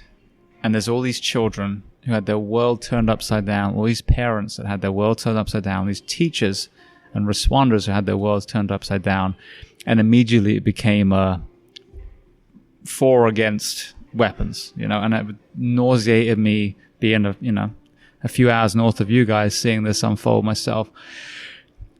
In the documentary, and you have to, forgive me, I forget the gentleman's name, but one of your classmates was asked to go to the White House 6 days later and do a press conference. The president gave him a thumbs up, one of the parents a thumbs up, like, yeah, we got this. I'm not left or right. I just can't stand a lack of compassion. Whatever tie you're wearing, blue, red, whatever. So kind of talk me through the next few days. You're grieving everyone that you lost, again, from your perspective as well. What there should have been was space, compassion, kindness, love. And I'm not kind of trying to sway or weight this question, but what did you, as children of Parkland, what did you actually experience the next couple of weeks after that? I think that for me, thinking back to that, it feels like there was absolutely no choice in what the movement was, who was where. Even if someone disagreed, or not disagreed, but if someone was for weapons, the way that it was portrayed and shoved down these kids' throats, everyone was now, okay, anti-gun. We didn't even have a second to make our own opinions either, or grieve for a second. Yeah, we did not even have a second. Now's not a time to legislate. No. Now's a time to grieve and process. I can remember saying, people would ask me about guns. People were asking me, okay. But I remember saying, what about mental health? I remember even from the beginning, I was like, my first priority is mental health. Because I knew from the get-go, this kid is not well. Okay? A well person with a gun is not going to do that. So the question is not guns. The question is the person and their mental health. That's the question. But I think that, personally, I was swayed I mean, we were all, that's what I'm saying. We didn't have a choice. We were all very swayed into that because I also think that it was somewhat of a coping mechanism for a lot of people to just throw themselves into something. Just channel that. Just say, what am I going to do? I'm going to do something. You know, for me, I was swayed a lot. Not in a bad way, but definitely influenced by Joaquin's family themselves. I mean, they more time, I would say, to grieve. More time, meaning like a couple days than the media. But then they were right on to creating their own organization about that specifically. So, and that they're still working on change the ref. Yeah, change the ref. Excuse me. Yeah. So then I felt also obligated to do that. I didn't even realize in myself that this isn't really me. This is just what I feel like I have to do. And I think that's where a lot of kids were. And which is why the movement might have slowed down a little now, is because people were just so amped up on all of this emotion and we were forced to channel it that way. Could be helpful for some people. For me, I have a different standpoint now. So I look back and I don't regret anything that I did, but I know that if I were to have made my own decisions, I wouldn't have done what I did. But I do know that talk is good, but it needs to be about the right thing, like we were saying. And I think that there still hasn't been the correct conversation about what happened. I do plan to, when I'm ready, speak out about mental health, and specifically without treading on anything, but specifically this individual and my thoughts, because I think that they're very different than a lot of people who went through this, because I'm able to see it from, I guess, a third point perspective, which is healthy. And I don't know, difficult, but necessary in my world to find some kind of acceptance, some kind of not forgiveness, but that's what I'll call it, to understand. Yeah, mental health is my conversation. So let me change that question now. So what, and I'll ask Anthony the same thing too. That's what happened. What should have happened? In an ideal world, knowing everyone that was on there, whether they were adults or school kids, what should those first few weeks have looked like? Therapists everywhere, support groups, just meetings of people, like just we only needed each other. There were therapists, but I will say that there was no effort in getting the proper therapists at school. They were trained in 3 days, trauma trained in 3 days before coming into our school and trying to tell us what we need to do. I remember being taken out of my class by a therapist and him saying, you know, I know a lot about you. Like, that's someone else, that he heard something from someone else. And I was like, that's the first thing you're going to say to me is, you know about me and you know that I'm having a hard time, or I don't even know what he was saying. And he's like, the second thing was, well, what are your triggers? Like, he had absolutely no boundaries. He had absolutely no knowledge of how to handle a traumatized child, a child that was 17. What should have happened? Let's go. I'm going back. Go tangent away, please. Seriously, just, I can see, like, in my head, I'm seeing what should have happened. And it's circles of people, hugs. And there were a lot of hugs and there was a lot of talk. More compassion, really. And there was an overflow of love from the entire world. I can't deny that people from Australia and Germany and wherever are reaching out to me, finding my page specifically to tell me that they're proud of me or that they send me thoughts and prayers and whatnot. But I don't even know, man. It really just shouldn't have been what it was, because it also forced a lot of people to grow up. Of course, the situation itself forced all of these kids out of innocence and purity, I would say, but to then force them to actually, okay, you're going to be a leader now. You're not going to take care of yourself. You're going to go and take care of an entire community. It felt like a huge responsibility, when really there just should have been a huge pause, because there was no, I understand time doesn't wait for anyone and life goes on, but for an entire community to be affected and for there not to be any moment of silence. There were like minutes, but there should have been a pause. There should have been, hey, let's regroup for a second. We all just know what happened and how can we help each other, instead of, oh, now we have to change the entire world. Like, first we have to start small. We have to start with ourselves before there's no handing a cup over to someone without filling it for yourself first. So it really just should have started with one person at a time. Like, what do you need? What can we do for you? Not what can you do with this? That comes later on. That is necessary. I understand everyone has their purpose afterwards in what they want to do with this pain, but first you have to process the pain. You have to, because now there are people, a friend of mine, 3 years later is finally saying, which I understand, it's going to take years for a lot of people, but she's like, you know what? There's a lot of things that I think I need therapy for. I'm like, great. Let's do it. Like, let's talk about it. Let's do it. But people thought that just talking about weapons was going to help them. And it's actually talking about your feelings that are going to help you. So, yeah, more love. Yeah. That's the moral of the story. Well, and thank you for that perspective, because that's not what happened. And it's not blaming, especially, your jurisdiction, but I saw an opportunity, a political opportunity that was swooped upon the same way as this last 12 months. Yeah. We've seen that multiple times, whether it's race, law enforcement, COVID, and in the meantime, people are dying on the streets. People are dying, of not only COVID, but obesity and everything else we talked about before we were recording. The human and compassionate element is lost by the polarization of some of these narratives. So Anthony, from your perspective, so you were not only a father, you responded that day. What should those following few weeks look like, not only for Tori, but for the responders as well? Well, the responders, we'll start with the responders. We were and are pretty good about mental health. We were definitely staying on top of it.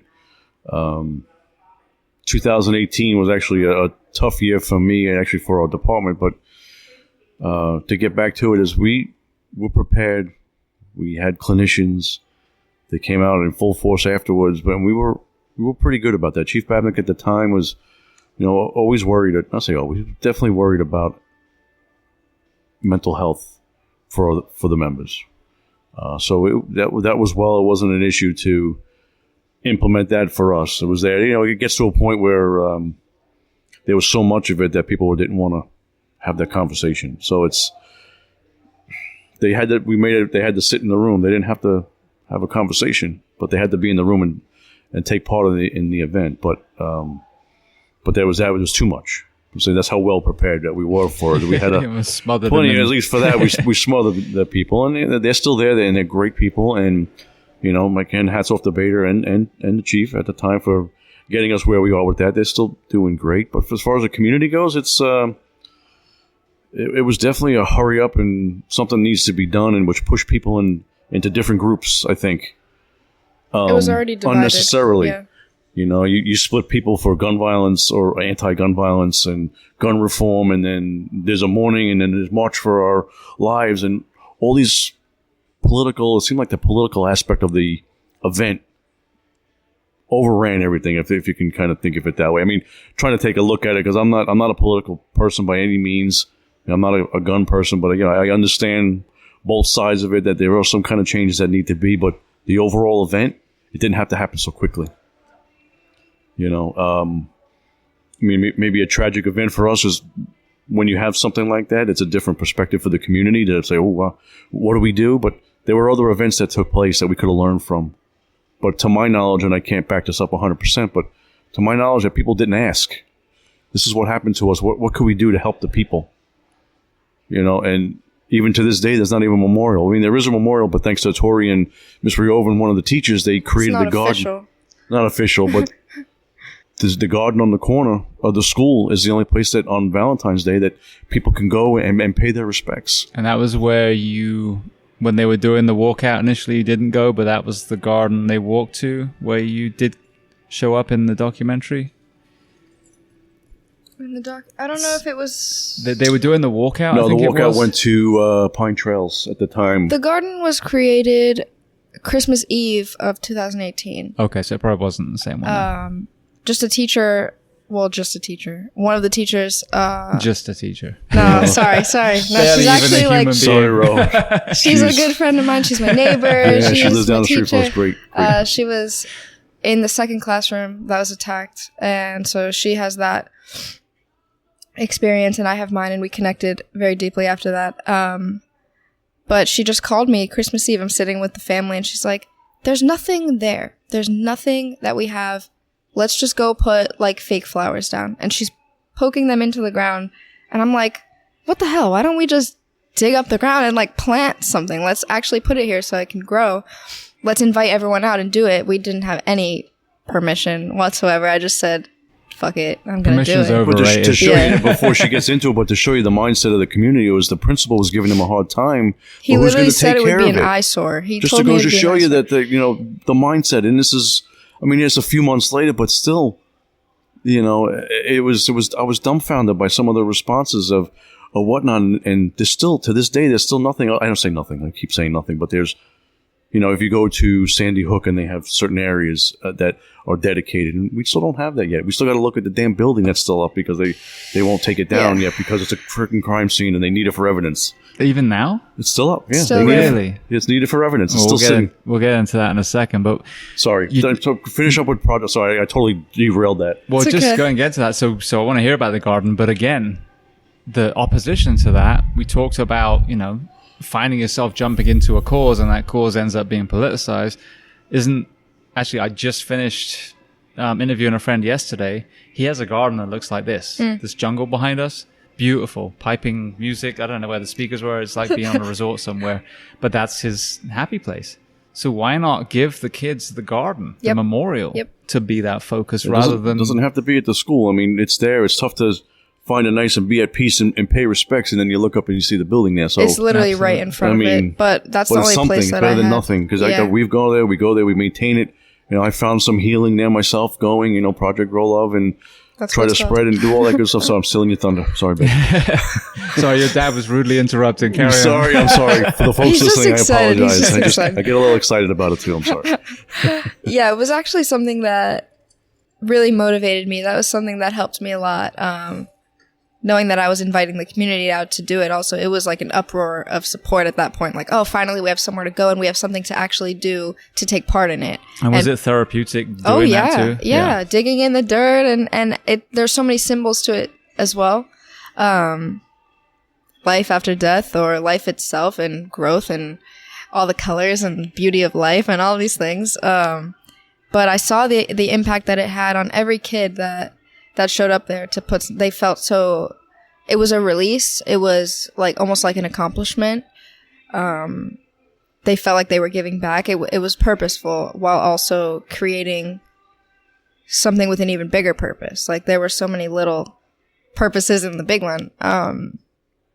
We called it Project Grow Love because literally that's what we're doing there.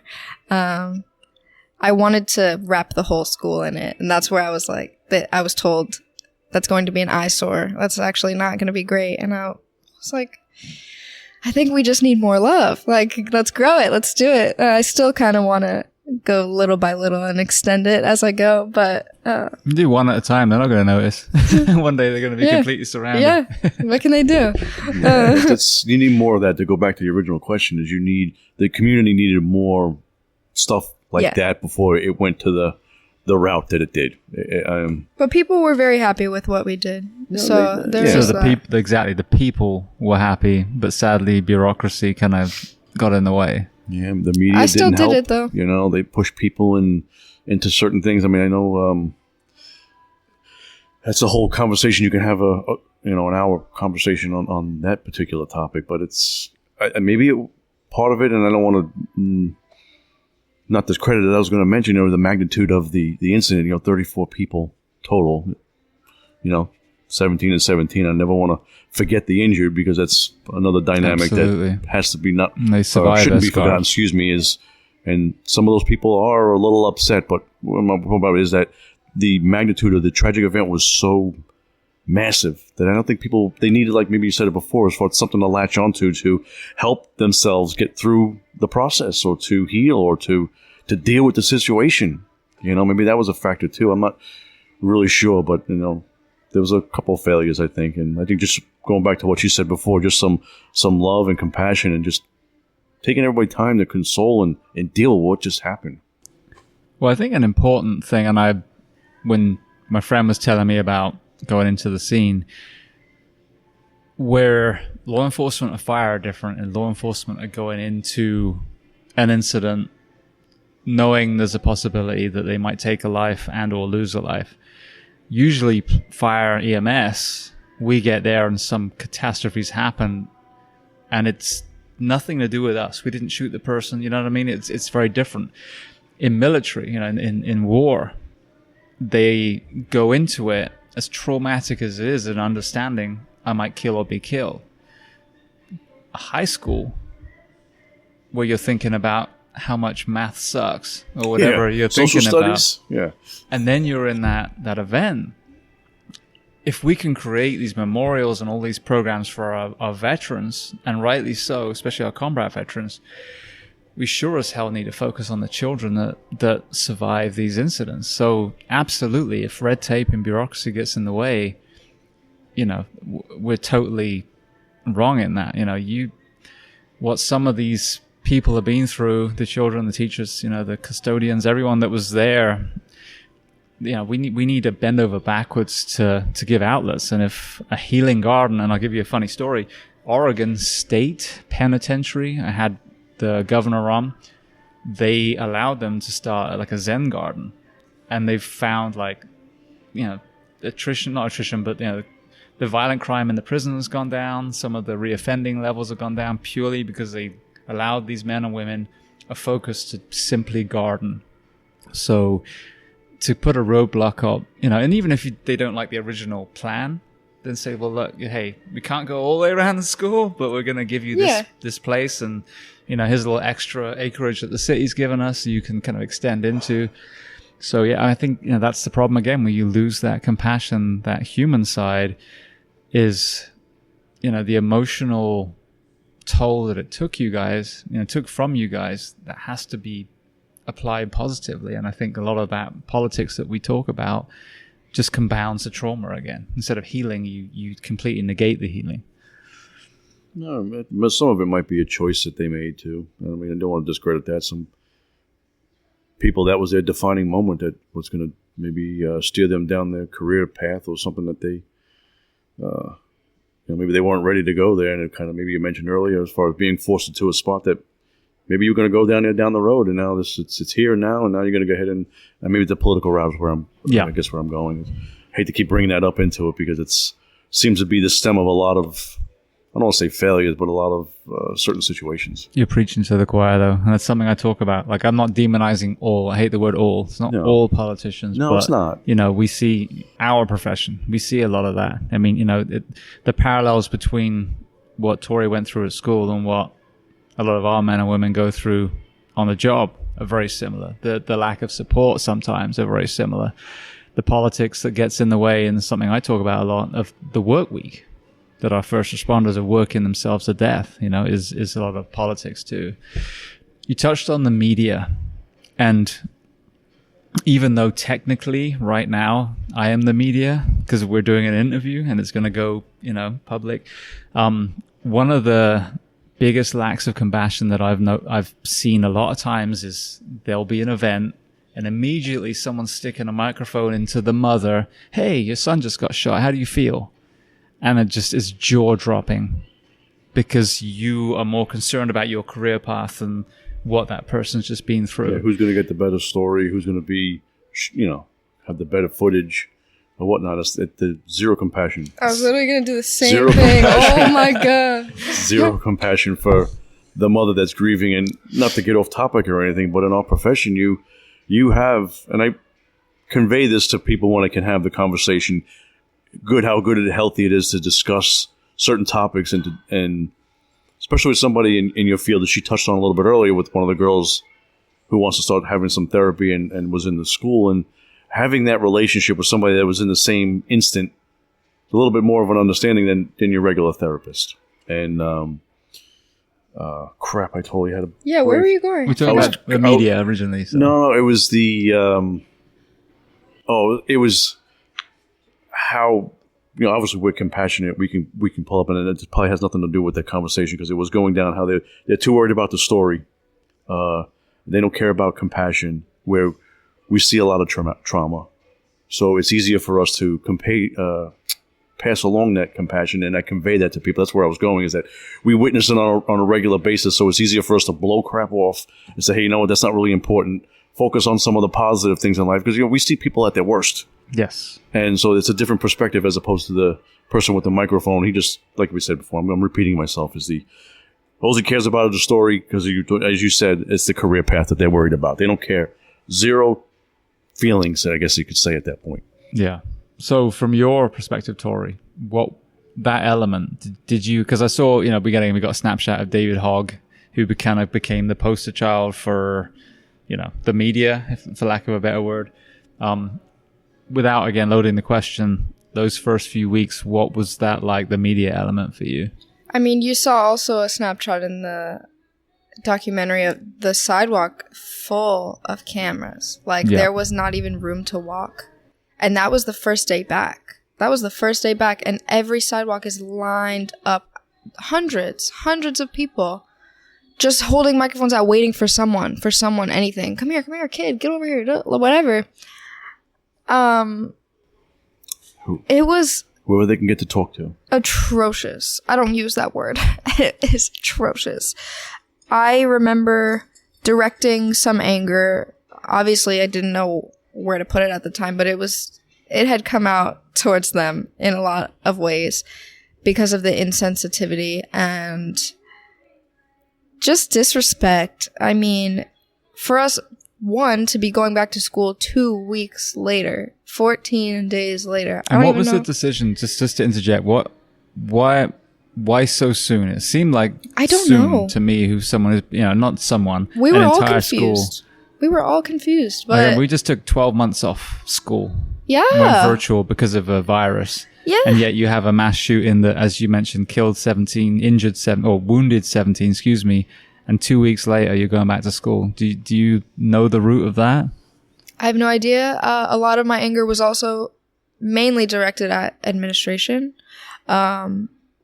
which I think, honestly, side note, might have been my healthiest decision at that time. But I didn't understand a lot of the decisions that they made, but I just did what was good for me. The only reason that I went back to school that day was to convince one of my buddies to go. I said, you could do it. If I can do it, let's go. Let's do it. I really was not going to. And it was kind of a team effort. We really acted as backbones for each other. But, yeah, the media was the worst part. Really just awful. Watching the kids might give my little 2 cents, sorry. For me, just sitting back looking at all that, I don't say intimidating, but there was no privacy to even... Yeah, it was... There was no time to grieve, one. There was no privacy anywhere to just have a moment. If I wanted to cry, it was like, okay, every lens is going to be on me now. Mm-hmm. Or... Because that'd be a great shot for a 6 p.m. Ridiculous. Absolutely ridiculous. So for me, that was just uncomfortable, and it's something that I feel like I can't even really process to this day, how people can lack that level of compassion. If you're human, how do you... I understand that's your job, but there's a way to go about it. And I remember meeting Jake and Emily, who directed the movie, the documentary. This is just tying into what you're talking about. What is it? Let me see. How you talk about the moment. Literally, that was... Anthony just showed me a picture of NBC is this particular one of you guys grieving, and it makes a great shot. I wonder how many likes did it get? I don't even know.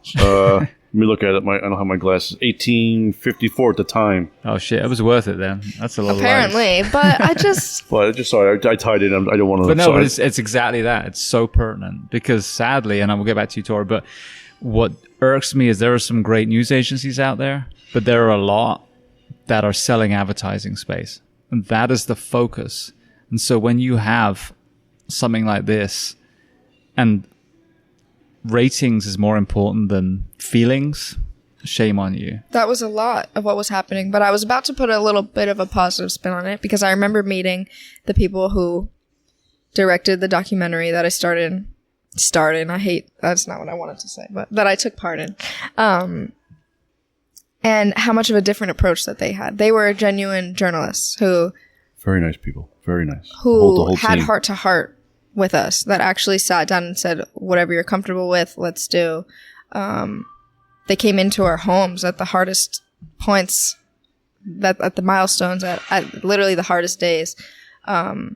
And for some reason, I still was willing to do it. But it was definitely their energy, a lot different than just newscasters who were in your face.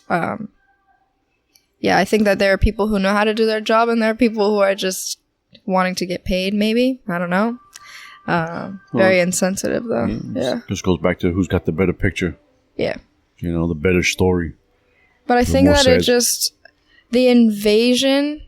That's what I can call it. It was quite literally an invasion on our life. And that's something that I still struggle with now, is how people feel like they have a right to give me their 2 cents on like the most personal parts of my existence because of how broadcasted my life was at that point, because Joaquin's face was everywhere and everyone wanted to know about him. And then it's like, okay, well, where is his family, and how much pain is his girlfriend in, and all of these things. And people wanted so much from me, and people still feel the right to come up to me. There was a woman who came up to me asking, well, what do you think he's going to feel when you move on? Or whatever, like crazy questions that I'm like, lady, I don't even know you. Like, who are you? But because of the way that my life was shown to the world, people feel that they have special permission to dig deeper, which is why sometimes I struggle doing things like this. But I do trust you, and I appreciate your authenticity. I can feel it.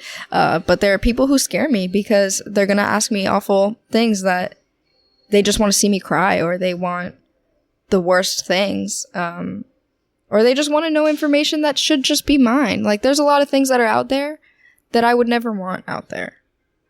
And so it's really difficult. It was definitely an invasion of space, of privacy, complete disrespect. And I can just make the best of it now. I mean, I have created my own platform with that, and have turned a positive spin on it as well, with my art. And I post a lot of positive messages, and people are very inspired by my ability to shape shift the situation and to say, you know, I can choose to sit in a corner all day. I very well could be doing that right now, but all we have is this moment, so what am I going to really do with it? And I definitely, everything happens for a reason, and I don't regret what happened as far as media. I do wish that it went down differently, but I was able to really, really make the best of it. So there's that. Yeah. Well, I want to close with one more kind of thought process. Two things. First, we'll talk about, you know, the kind of journey mentally.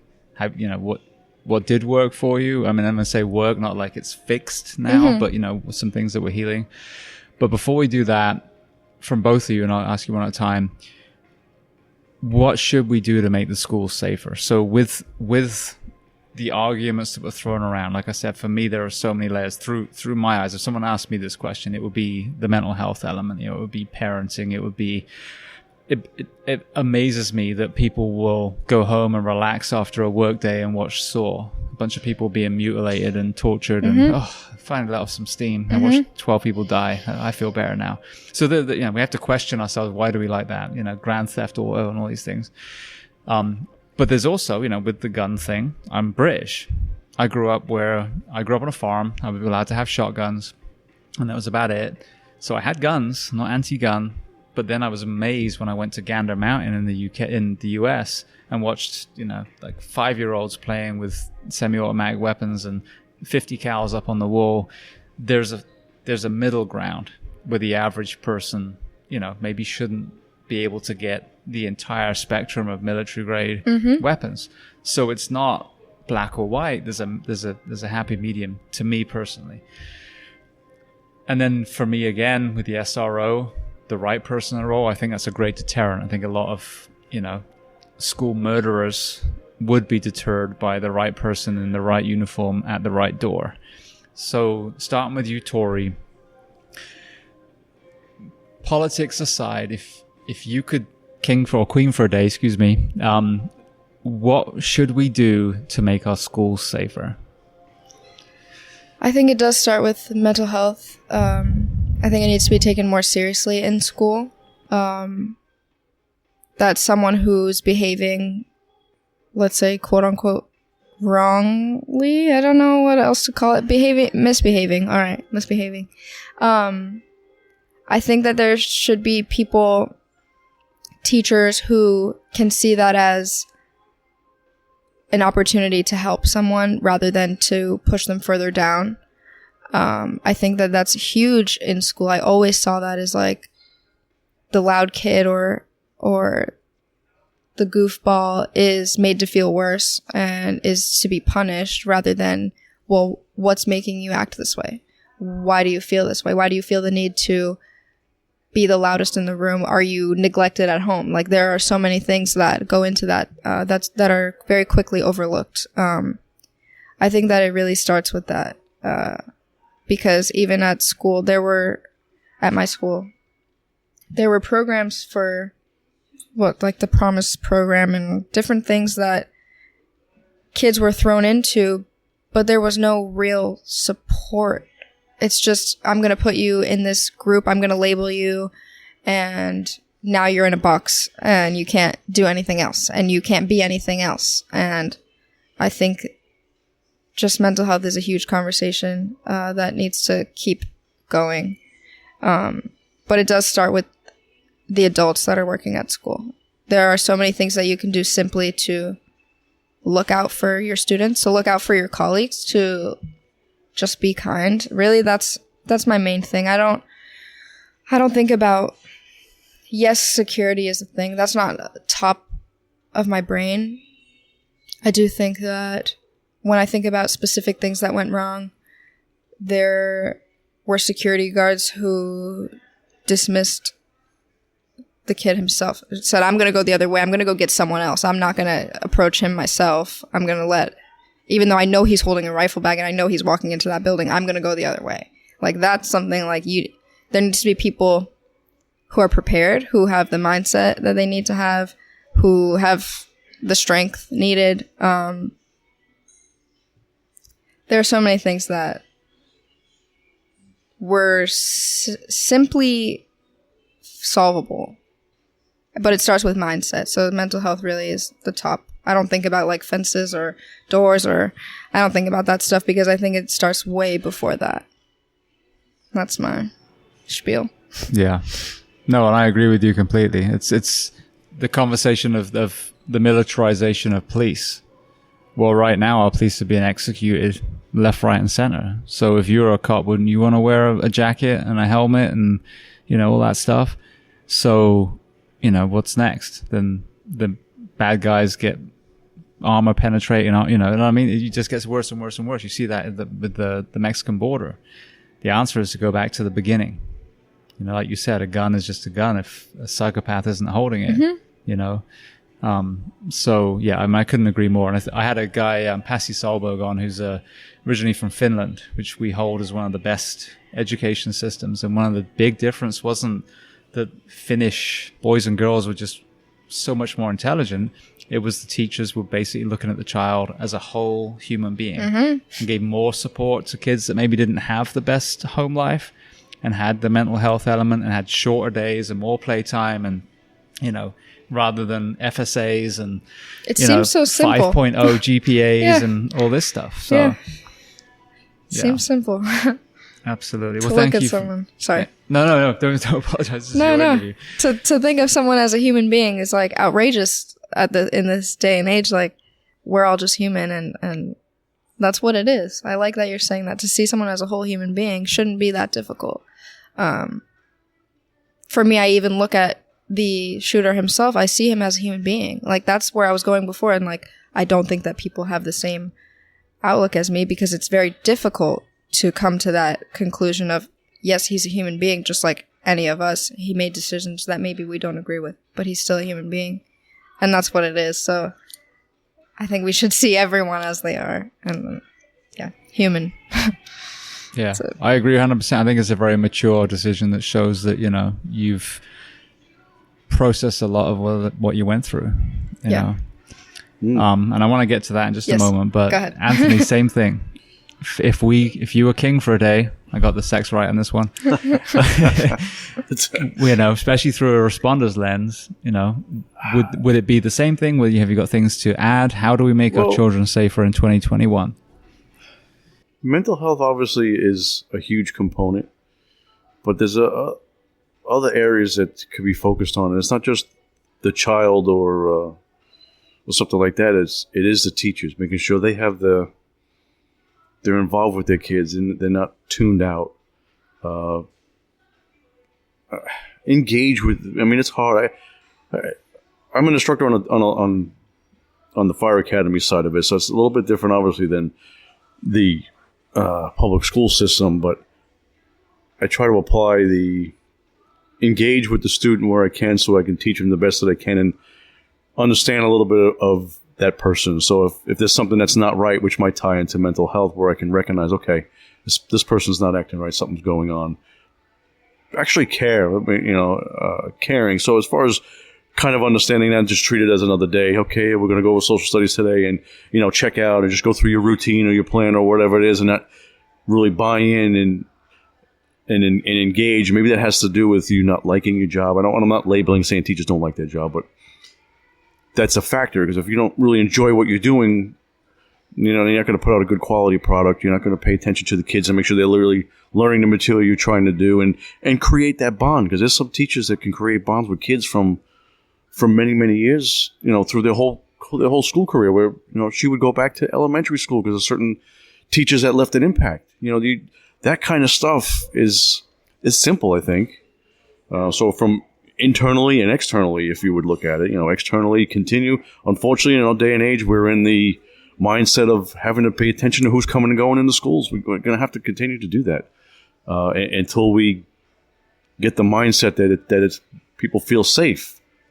It's I don't know if it's good or if it's bad. It's probably, I don't want the kids to feel like a prison, because then that's going to have an adverse effect too. But they still need to pay attention to who's coming and going, because, not to get off topic, we'll come back to it, but the individual that saw this guy coming in is the sole person that could have stopped this whole day. He was well within his rights to stop the individual, but being alert, and maybe that ties into this too, is not being afraid to engage somebody that maybe doesn't belong on the property, or again, just even going for security or the cops. You try to build a relationship. I mean, in today's obviously it's a little bit hard, but pay attention to your people. Maybe, I don't know, might be a stretch, but an undercover individual hanging out in the classrooms. You know, just to engage and get on their level. So you might see something, say something, may play out with internally amongst the kids. I think they're doing a better job of that now, and this goes for the kids too. They see something, don't be afraid to say something, and if the littlest thing, bring it to somebody's attention. I mean, I know I kind of went around a little bit, a couple different ways, but I don't know if I have a really good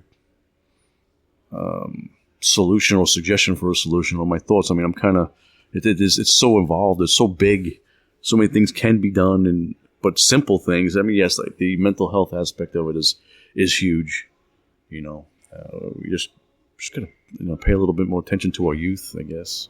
Yeah. I mean, you can't stop the individual that maybe doesn't like school for whatever reason. I mean, I don't totally reach in here with that, but I don't know. I'm kind of off the beaten path there.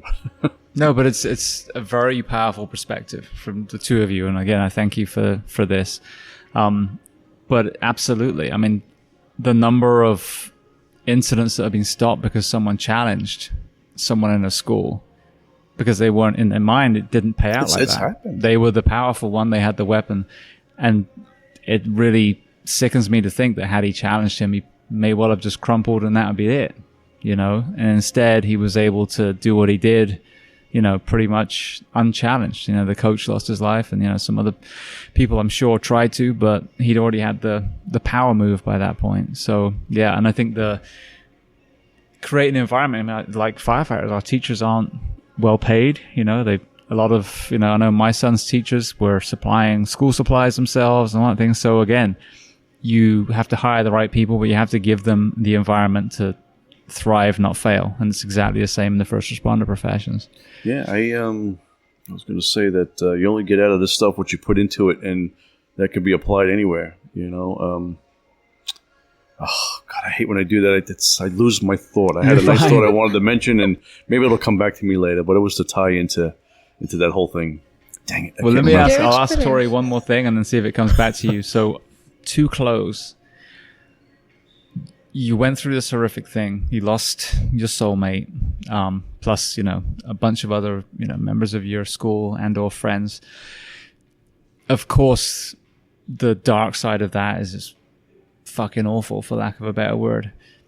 What has worked? What has helped the last few years from you for you to get from that dark place to where you are today? Not saying today is perfect, but you're better. You've grown. You're driven now. You have your art. That's what I was going to start with. I remember those days after sitting in my backyard for hours on end. Like, it would start to get dark out, and I didn't realize that I had been there since the morning. All I'm doing outside is painting for hours. I got into a lot of different projects. That's when I was able to call myself an artist. I was doing it every day, and I was like, why? You don't have to have a special certification I'm creating, and this is what I'm doing. And that gave me some guidance, just calling myself that, like allowing myself to step into that role. I started yoga, and I don't even know what brought me to that first class. I mean, spirit, something, because I remember feeling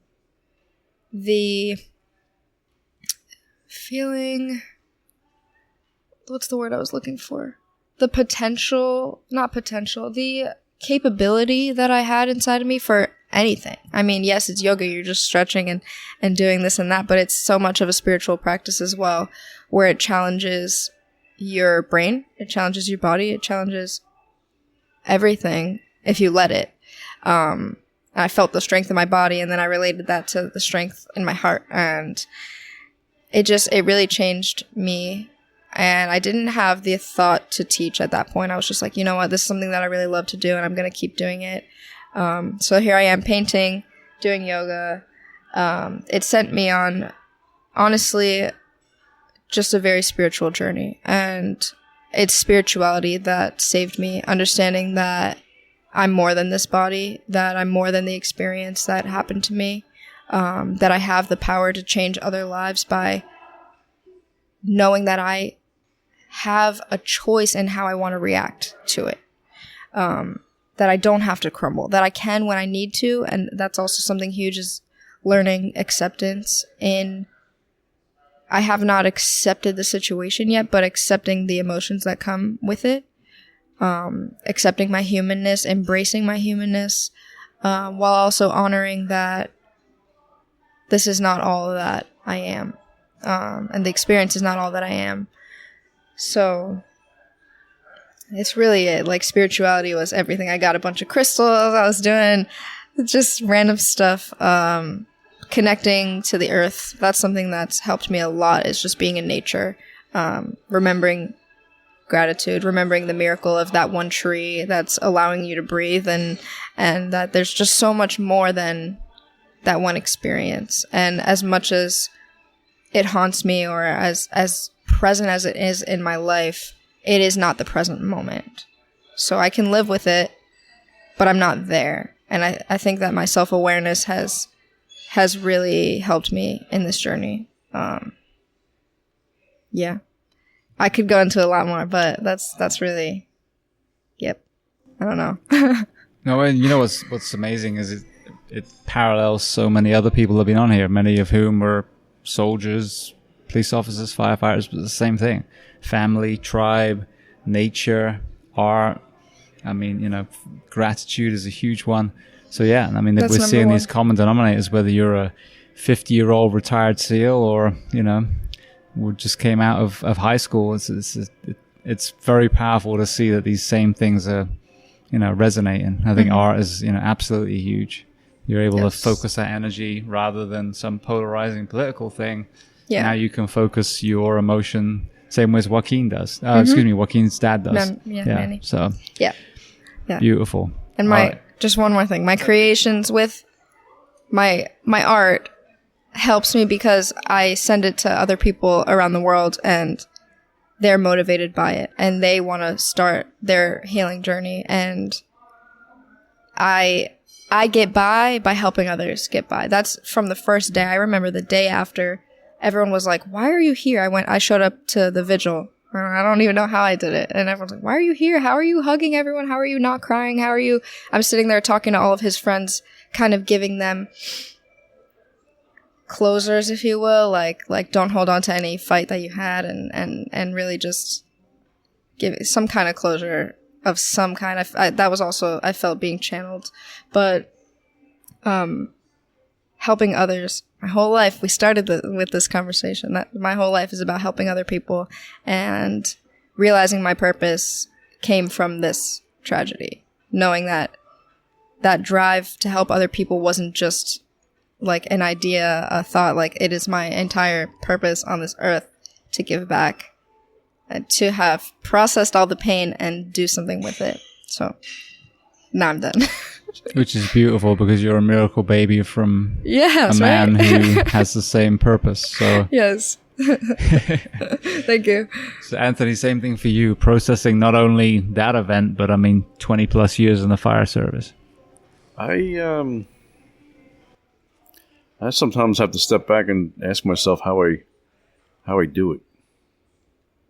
Because as I mentioned earlier, is that we see a lot of stuff that the general public don't see, and sometimes on a regular basis. The tragedy was obviously in a scale by itself, but, 25 years, 27 years, if you include all my time to this day, and I still have about 11 more to go before I retire. You're a glutton for punishment. But I think the love for the job and the genuine want to help and do things for other people is what keeps me going in the job aspect of it. But the tragedy and dealing with some people wanting to be strong from that was it's still hard. I find myself a little I get lost in my thoughts because I think I feel a lot of pain of everybody that's involved and people that we're close with, because it's just it wasn't just Tori and I and Joaquin. It's everybody else that we knew. I live in the city. I work for the city. I see a lot of people. So we know the parents of several of the victims, and it's kind of hard to deal with that kind of stuff going forward. But I think what's helped me a lot through that is Tori has been amazing as far as, and if you've seen any of the interviews or whatnot, especially after the documentary releases, the way they describe how her inner strength, her poise, however you say that word, whatnot, has given other people strength to do certain things. And, we bounced a couple of things off of each other because of our obviously unique connection to this. And I think that's what's helped me a lot. And I still have my moments. So we live two blocks from the school. So, and I work obviously in the same city. So those constant triggers, those constant reminders are going to be there until the day we are able to leave this area when the time is right and put that page behind you. But I know I got off track a little bit, but it was kind of just, I think, the love for the job. And I still love what I do and being there for the community. And, it's just not too many people still like this job. They're not in it for the right reasons. I think when I finally got into it, it's just what I wanted to do. And I do it for the right reason. I think that just keeps me driving, keeps me strong. Because I still haven't had that moment to where, I was kind of, maybe the first year or so, maybe numb to it, to where the second or third year, I was just kind of waiting for the bottom to fall out. But it hasn't come. And other than those moments, as I mentioned earlier, where after the documentary and you asked me a specific question, I wouldn't have this conversation, or this wouldn't happen right now if I had watched the documentary and then we try to have a conversation. It just wouldn't, because that pain that I feel, not hers, but everybody's, I don't want to put it all on her. My wife is definitely the rest of the family, and I don't want them to be that they're forgotten. I mean, it's obviously that's what family's all about.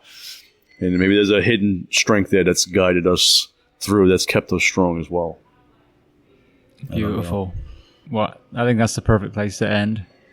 I just want to thank you both. It's been such a powerful conversation. It's such an important perspective. I mean, the dynamic of the both of you, the value that it has for everyone else, whether it's related to an event in a school, a first responder, a civilian that only got the Fox CNN version of Columbine, Parkland, Sandy Hook. It's important and completely, just not imperative. Forget. Yeah. You just can't, you can't forget. No. You gotta, and that's what I was going to mention earlier, is just continue on. Years down the road, don't forget these people, especially the survivors. Well, and let's fucking fix this thing too. Excuse my language, but I mean, I get so angry. Was it Einstein said insanity is doing the same thing, expecting different results? You've done your little protests about pro and anti-guns. It hasn't done a damn thing. Our children are still dying in the schools, and amongst, everything else. So it's time that we step up, get uncomfortable, have these kind of conversations, and honor the ones that we lost by fixing this. Yeah, absolutely. I agree 100%. So, well, thank you both. I mean, Tori, I hate pulling people through what they went through, but the number of people, the thousands of people that are going to hear this, the ripple effect of your story today. I'm very selfish because I didn't have to relive anything really. You guys did, but I just appreciate your courage. I appreciate your trust. And just thank you for being so generous and telling your story today. No problem. Like I said, I believe it's healthy to have the conversation. I don't, don't bottle up. And that's kind of my thing to everybody is don't be afraid to have that conversation a little bit. You got to, that's that compassion that we talked about right in the very beginning. It has to stay there. So I'll leave it at that. Thank you. Thank you.